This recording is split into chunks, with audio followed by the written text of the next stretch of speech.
I started my career working with my father, and I ended up with Boyd Coddington for 8 years. One of the last cars that we finished in his shop, which was in 1997. For nearly 15 years, the custom car world watched two men locked in a feud neither could escape.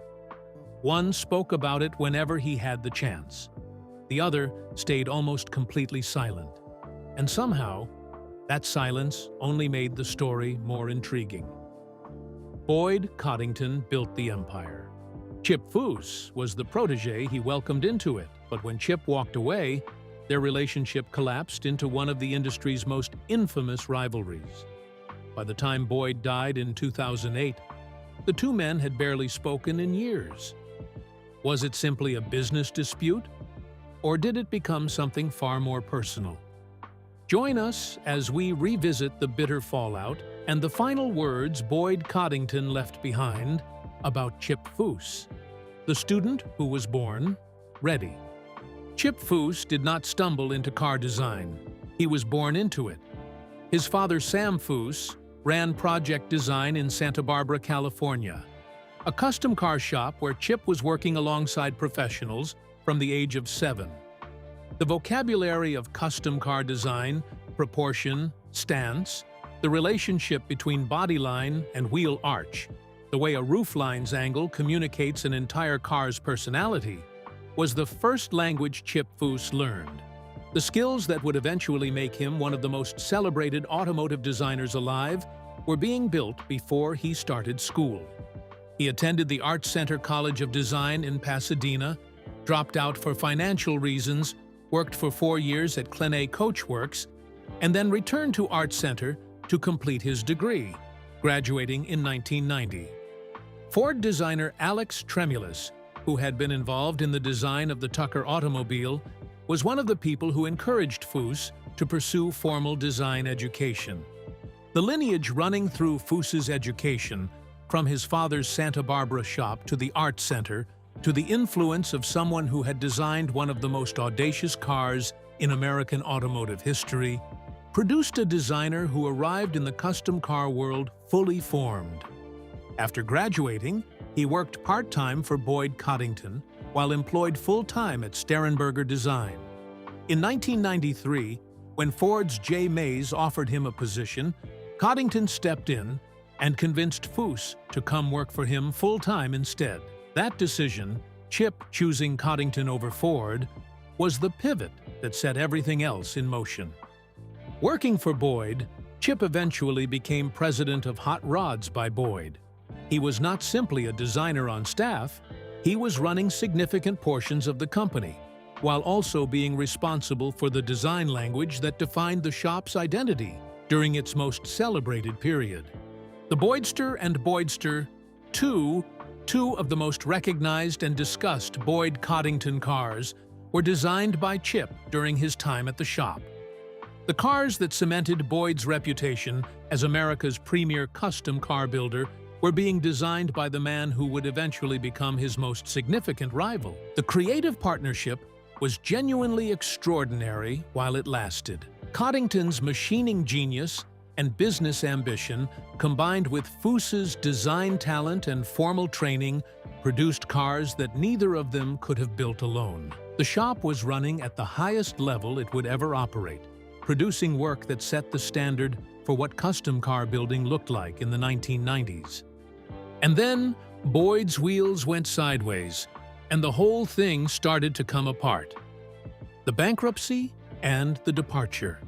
In 1998, the failure of Boyd's wheels pushed Hot Rods by Boyd into Chapter 11 bankruptcy. The specifics of the collapse were ugly and far-reaching. The company filed bankruptcy, leaving small suppliers and mom-and-pop hot rod shops owed over $5 million in collective debt. These were not faceless creditors. They were individual businesses and craftspeople who had supplied materials and services to one of the most famous shops in the custom car world, and were now facing the specific personal devastation of not being paid for work they had already completed. When the bankruptcy was filed, Chip left his position at Hot Rods by Boyd. He has described the departure as straightforwardly connected to the bankruptcy. the company was failing, and staying was not a viable option. He eventually established Foose Design in Huntington Beach, California, around 2000, and began building the independent career that eventually produced Overhaulin', multiple Riddler Awards, and a level of mainstream public recognition that exceeded anything he had achieved inside Boyd's operation. Boyd did not see the departure as simply a business decision made under difficult circumstances. He saw it as abandonment, as a subordinate choosing to leave rather than help navigate the crisis that the business was facing. The distinction between those two framings was something the two men never found common ground on, and their divergent interpretations of what happened in 1998 became the foundation for everything that followed. But the departure itself was not the thing that burned the relationship beyond repair. What happened after the departure was, when Chip established his independent shop and began building his post-Boyd reputation, some of the most talented people from Boyd's team eventually found their way to Foose Design. Mike Curtis and Charlie Hutton, two of the most skilled builders and fabricators who had worked for Coddington, both left Boyd's operation and ended up affiliated with Chip. Whether Chip actively recruited them or whether they simply exercised their professional freedom to move toward the best opportunity available to them is a distinction that matters enormously, and a distinction that Boyd and Chip interpreted in exactly opposite ways. To Boyd, Chip had come into his shop, learned everything he knew, been given the opportunity to become the president of his company, and then left at the worst possible moment and proceeded to strip his talent away from him systematically. To Chip, he had built his own reputation through his own work, established his own business, and simply became the kind of operation that talented people wanted to be part of. He was not pursuing Boyd's employees. They were pursuing him. Then, the television cameras arrived to document this unresolved conflict at exactly the moment it was at its most raw. The confrontations nobody could look away from. When TLC launched American Hot Rod in 2004, it handed Boyd Coddington a national platform for his grievances at precisely the moment when those grievances were most acute. The show followed the operation of Hot Rods by Boyd, the rebuilt version, re-established after the bankruptcy in a new legal structure, through the building of major custom car projects, the management of a complex creative team, and the interpersonal dynamics of a shop where everyone was simultaneously trying to produce extraordinary work and navigate a boss whose perfectionism and anger could turn any Tuesday into a crisis. Boyd on American Hot Rod was not a polished television personality performing for cameras. He was himself, demanding, volatile, capable of extraordinary warmth and extraordinary cruelty in the same afternoon, running a shop under constant deadline pressure with a personal style that left little room for the kind of measured communication that television producers generally prefer. The cameras captured him at his best and at his worst, and both versions were compelling. The Chip Foose dimension of the show arrived through the people who kept choosing to leave Boyd for Chip. Charlie Hutton, Boyd's principal fabricator and painter, told Boyd on camera that he wanted to leave to work with Chip Foose on a car being built for Riddler Award competition. The Riddler Award, given at the Detroit Autorama, is the most prestigious prize in custom car building, a competition that Boyd had never won, and that Chip had already been involved in winning through his work with other builders. Charlie was not asking to leave permanently. He was asking to do one project, to have the experience of competing for the most important award in his craft, working with a builder who had already been to that level. He wanted something Boyd's shop had never given him the opportunity to reach for. Boyd refused to shake his hand when Charlie left. Multiple forum members and industry observers who watched the episode described that moment, Boyd standing there, hand not extended, watching a man who had worked for him for years walk out of his shop, as one of the most revealing glimpses of Boyd's character that the show ever produced. Not because refusing to shake someone's hand is the worst thing a person can do, but because it showed the quality of Boyd's anger, absolute, visible, and utterly incapable of separating the professional from the personal. Charlie Hutton went on to paint a Riddler-winning car. He achieved the professional milestone he had asked Boyd's permission to pursue. He did it while working alongside Chip Foose. Boyd watched it happen from a distance, through a lens ground by everything he believed Foose had done to him. Then Mike Curtis was fired from Boyd's shop for moonlighting, designing motorcycle wheels for Chip Foose on the side. Mike was designing wheels, the category that Boyd had built his entire business around for Chip, while still employed by Boyd. Boyd fired him on camera. The drama generated by these episodes kept the show's ratings strong, even as observers in the industry noted that the constant conflict and personnel turnover suggested a shop that was struggling to maintain the kind of stable, cohesive environment that great building requires. Then Boyd spoke up and revealed something that fans had initially misunderstood. What Boyd said and what Chip didn't. The most revealing aspect of the entire Boyd-Chip dynamic is not what Boyd said about Foose. It is the asymmetry between what Boyd said and what Chip said. Boyd talked about Chip constantly, in interviews, on the show, to industry publications, to anyone in the custom car world who would listen. He described betrayal. He described a man who had learned everything at his shop and then used that knowledge to compete against him. He described the talent drain as deliberate and malicious. His anger was not hidden or managed. It was the operating state in which he seemed to function for most of the decade between Chip's departure and his own death. Chip Foose, in the same period, said almost nothing. In a 2006 interview, 2 years before Boyd's death, he said, "Boyd has chosen to not have any relations with me since I stopped working at his shop." That sentence was as far as he went publicly. It was not a statement about who was right and who was wrong, just a factual description of the situation as it stood. Boyd had chosen no relations, and that was that. The asymmetry revealed something important about both men. Boyd's anger required an audience. It needed to exist in public, to be acknowledged and understood and sided with. Chip's position, the position of a man who had been accused and chose not to defend himself, was either the most confident possible response to the accusations or the most damaging. Depending on whether you believed Boyd, Chip's silence was either dignity or guilt.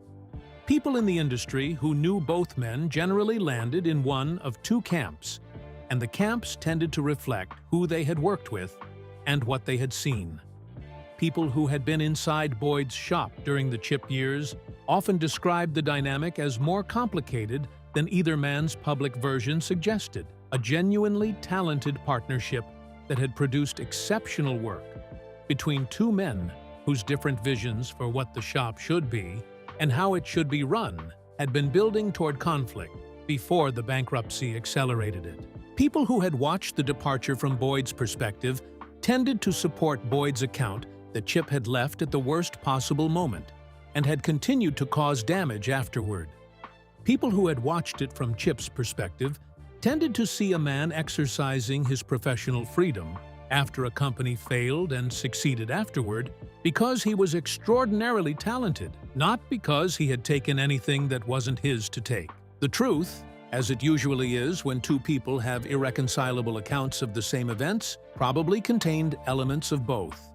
But why was the bankruptcy period the worst possible time for Chip to leave? The bankruptcy's human cost.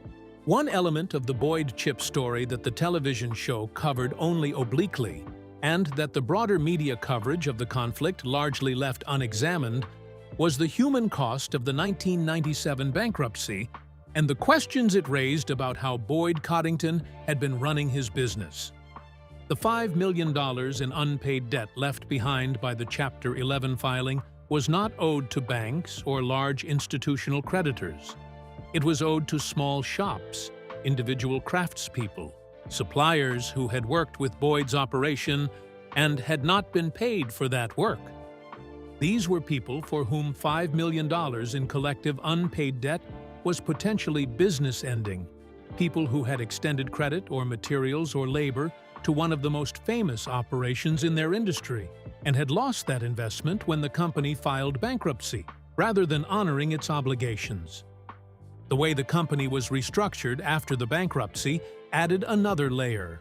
To avoid the previous debts, the reorganized company was started in the name of Boyd's son, Boyd Coddington Jr., who later moved on to a position at Weld Wheels. The people who were owed money from the original operation were left without recourse under the new structure. This was not illegal. It was how the bankruptcy process works. But it was not, by any reasonable moral accounting, an honorable way to treat the small businesses and craftspeople who had made the Boyd Coddington operation possible. And it sat in the background of everything that followed, including the ongoing public conflict with Chip, as evidence that the complexity of what had happened inside Hot Rods by Boyd went considerably deeper than one man leaving and taking employees with him. Boyd's defenders in the industry pointed to the larger economic forces at play: the Asian market collapse, the overextension of the billet wheel business, and circumstances outside any single person's control. His critics pointed to business decisions that had put small suppliers at enormous risk, while the public-facing version of Boyd Coddington continued to build cars and develop television opportunities. Both perspectives were sincere. Neither was the complete picture. What made the feud even more explosive was the competition and the constant comparison that fans made between Chip's and Boyd's businesses. The comparison that never stopped. While Boyd was filming American Hot Rod for TLC, Chip Foose launched Overhaulin' on the same network in 2004. The irony of the two men, the mentor and the former student, engaged in a publicly documented feud, both appearing on TLC in competing shows about custom car building, was not lost on the industry or the audience. Overhaulin' was a different format, built around the surprise element of secretly rebuilding someone's car while they were kept distracted, then revealing the transformation to an emotional response from the owner. The show positioned Chip not as a shop operator navigating deadline pressure and personnel management, but as a creative visionary performing transformations. The format gave Chip the best possible showcase for the qualities that made him extraordinary: the design instinct, the ability to communicate a vision to a team and have it emerge from the build process intact, the specific quality of his hand-drawn design sketches that had been one of the most widely recognized images associated with custom car culture. The Riddler Award results in the same period made the comparison impossible to avoid. Chip won the Riddler in 2002 with the Grandmaster, a 1935 Chevy Master built for Bob and Wes Riddell. He won again with impression. Charlie Hutton, the painter Boyd had refused to shake hands with, painted a Riddler winner after leaving Boyd's shop. Boyd, who had never won the Riddler and had never been in serious final contention for it, watched the most prestigious award in his industry go repeatedly to cars that Chip was associated with. During the same period, he was publicly characterizing Chip as someone who had wronged him. The feud remained ever hot, with Boyd making reference to it any chance he got, and Chip remaining silent until Boyd entered into a chapter in his life that was irreversible. The final years and what went unsaid. Boyd Coddington died on February 27, 2008. He had been a diabetic for many years, and the immediate cause of death was complications from a recent surgery, according to the statement released by his company. He was 63 years old. In the final years of his life, as his health declined, the anger that had defined his public persona began to give way to something that people close to him described as a more reflective state. A man who understood he was running out of time and who was making some accounting, however private, of what that time had contained. The full reconciliation with Chip that the industry might have hoped for never happened. The two men did not speak. The feud that had been building since 1998 ended, as these things often end, with the finality that death imposes on disputes left unresolved. Foose, upon hearing of Boyd's death, responded in the way he had responded to the conflict throughout its duration, with restraint. He acknowledged the loss to the custom car world. He acknowledged the significance of Boyd's contribution to the industry. He did not revisit the conflict, did not offer a final word on the dispute, did not use the occasion of the death to stake out a position in a disagreement that was now permanently unresolvable. Several forum members and industry observers noted, with the mixture of sadness and dry observation that complex deaths tend to generate, that even Chip would miss Boyd, because the conflict between them had been something, and something is always preferable to the nothing that follows the death of an antagonist. Do you think Chip was at fault for leaving at the time when Boyd needed the most support he could get? Or was Boyd selfish for making everything about himself and the bankruptcy? Share your thoughts with us in the comments section. Remember to like, share, and subscribe for more. Also, click the next video showing on your screen. You will enjoy it.